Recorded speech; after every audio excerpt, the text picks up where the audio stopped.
accent I'll be doing is Posh Londoner in the style of Calente, and hopefully anybody else who lives in London or England, though I realize that their accents are radically different in all the different regions and boroughs and whatnot. But I have a little bear that's dressed up like a guard with his little hat, and I hope this will inspire me. And I'm also using the inspiration of Posh Spice, because if I could be as posh as her, then I'm the poshest of them all.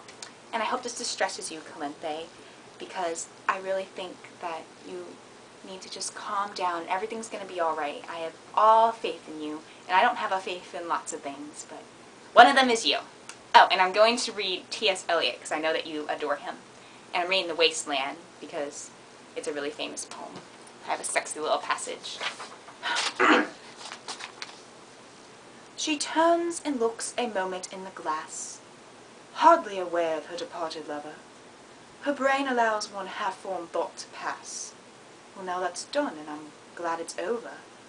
When lovely woman stoops to folly and paces about her room again alone, she smooths her hair with automatic hand and puts a record on the gramophone. This music crept by me upon the waters and along the strand of Queen Victoria Street. Oh, city, city, I can sometimes hear, beside a public bar in Lower Thames Street, the pleasant whining of a mandolin, and a clatter and a chatter from within, where fishmen lounge at noon, where the walls of Magnus Martyr hold inexplicable splendor of Ionian white and gold. Dip, dip, cheerio! Ooh. Hello again. This one, as you can tell by my tartan, is going to be Scottish for my lovely wife Shelley and Al. And I actually have a quick story to tell you if you don't mind. I was on YouTube trying to learn how to do this lovely accent, and there was this guy with a giant mole, and he really distracted me, and he was rather loathsome. But I learned something else. Did you know that the sign language for Glasgow is this? Huh! It's a fight! Who would have thunk? That is just so fitting. I thought that was just the funniest thing ever. You know, rawr! But anyways, I was trying to learn Scottish through the Proclaimers' infamous one-hit wonder, which is I'm Gonna Be 500 Miles.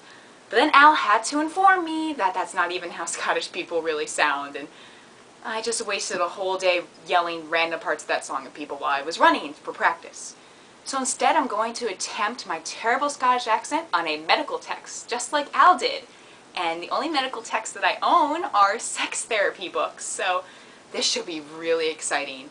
So, you know, if you're of weak heart or innocent, don't listen. JK. Here it is. Oh. I have my Rod Stewart shirt, so he can give me some Scottish luck. That little Rod. Here's my book. It's really terrible, I'm sorry.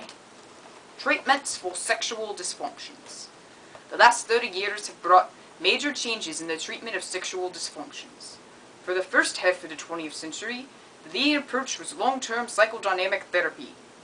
Clinicians assumed that sexual dysfunctioning was caused by failure to move properly through the psychosexual stages of development, and they gained techniques of free association and therapist interpretations to help clients gain insight about themselves and their problems. These approaches had some success, but they failed to work in cases where the key problems were misinformation, negative attitudes, and lack of effective sexual technique. A revolution in the treatments of sexual dysfunctions occurred with the publication of William Mister's and Virginia Johnson's landmark book, Human Sexual Inadequacy, in 1970. The sex therapy program they introduced has evolved into a complex approach, which now includes techniques from the various modules, particularly cognitive, behavioral, couple, and family systems therapies. Urine. Urine. Alice said urine really funny. That was horrible. Thank you, though.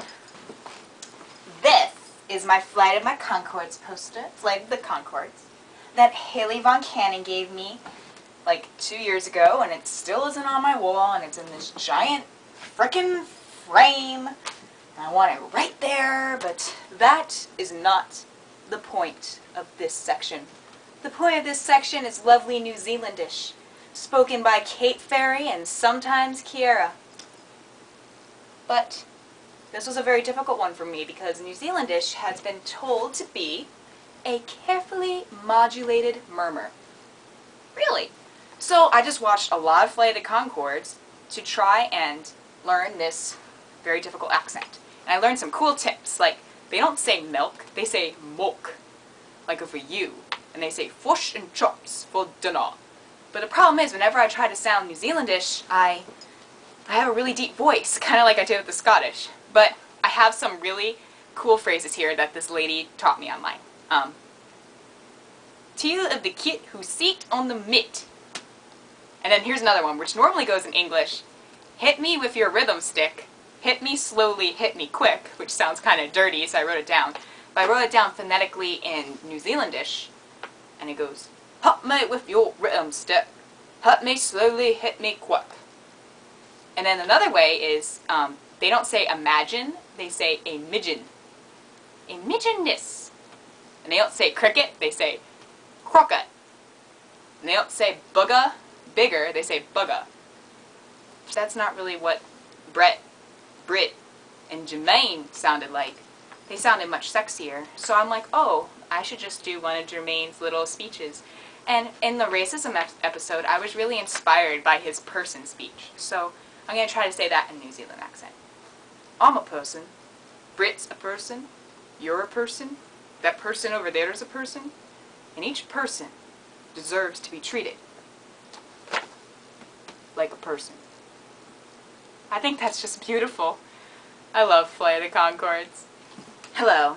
My next accent shall be Canadian from Canada, and you know who lives in Canada? Amanda! And Amanda always swears she doesn't have an accent, which is perfectly silly because everyone has an accent. You just don't think you have an accent yourself because you're so used to it. But I love Canada because Canada has something called Tim Hortons, and Tim Hortons is the most delicious coffee place with the best donuts in the world. So before I show you that, I'm going to show you my moose that I got from Canada, and I have something else from Canada. Right here. Oh, moose crossing! And this is on my wall because I have the ability to hang it myself. So, you know what I know how to say in Canadian? Well, don't you know? And I also know how to say Tim Hortons. I'm going to get some coffee and donuts at Tim Hortons, some donuts at Tim Hortons, and play some hockey in Canada. Oh, Celine Dion! But she's French-Canadian, and I'm French-Canadian, and French-Canadian people are fucking insane! But I love them! But they think that they're just their own little entity, and I mean, they kinda are. But I mean, come on, in New York we can't put up French signs. We're American. We don't speak other languages. Oh dear. Oh dear, I need to go to Tim Hortons. Get some coffee and donuts at Tim Hortons, because it's so delicious. And that's what I'm going to say at the Canadian Embassy, because I do know how to speak Canadian. Thank you. I am hugging a koala bear because up next is the land down under, the land that never dies, the continent and country and oceanic wonder of Australia. Now, I learned a lot of Australian from Crocodile Dundee and other famous Australians like Tim Minchin. Thank you, Nicole. And In Excess and Mel Gibson. Not in a good place right now, and Kylie Minogue and other famous people. And I have to say that there is a big difference between Australian and New Zealandish, and I didn't hear it at first. I just assumed that everybody talked the same down there, but there is, because, for example, when you say Sydney, you go Sydney, and that is more New Zealandish, but when you do it in Australian, you go Sydney. It's more of a high thing, and I thought that was really cool. And it's also famous for Vegemite. And you can also say things like, crikey, from the late, great Steve Irwin, possibly the most famous Australian in the world. And we also have, I come from a land down under. Can't you hear that thunder? Apparently there's a lot of thunder there. And you have the didgeroos and Aborigines. And they do cool things like walkabouts. Speaking of distractions, I was distracted by all the Australian people on the web. They were teaching me so well, but they were so hot. I mean, there was this one boy, and he had like this great hair. It was so perfect. And he just had to be gay because he wasn't European and he had perfect hair. And I had a field hockey coach once who was Australian. His name was Sam. And he would always say funny things like, "You gotta drag on the ball. You gotta chop it." And I didn't understand what he was saying at all. He was so delicious. So, hey, my next language shall be from the lovely land of Wales, where Nicole resides in Cardiff, and it shall be Welsh. And this was a very difficult accent for me. I actually am re-recording this right now because the previous one involved me crying into this sheep and trying to sing Fireman Sam, but it just came out very wrong. But I've been researching things, which is really hard because there's a paucity of videos on the internet helping you with this accent. And all I found was Ali G speaking Welsh, who taught me that the Welsh actually lived underground in coal mines before they became human beings, with animals that were like dogs with ant heads that could fly. I don't think that's true. But there's another one, and bear with me, it's the only way that I can... When you're interviewing members of the public, you don't... It's the only way that I can do it, but it involves an elderly woman. It's called the Mad Welsh Woman Outtake, and hopefully I'll be able to say a few lines for you in a Welsh accent, and it won't be too horrific. Okay, here. I hope they play like they played last Saturday, and I'm open for a win. Oh, my voice gets so hoarse after all that shouting, and I'm hoping that the match will be a mighty good one, because I shout so much, and I do my part to help by shouting and celebrating and helping my team to win the football match. Go Cardiff! Bye-bye! That was awful, I know, I'm sorry. My next accent shall be Romanian, and I actually really want Andrana, Dream Overdose, to come and do her own accent and read one of her poems, because she thinks that it would be embarrassing, but I think it'd be far more lovely than anything I could do.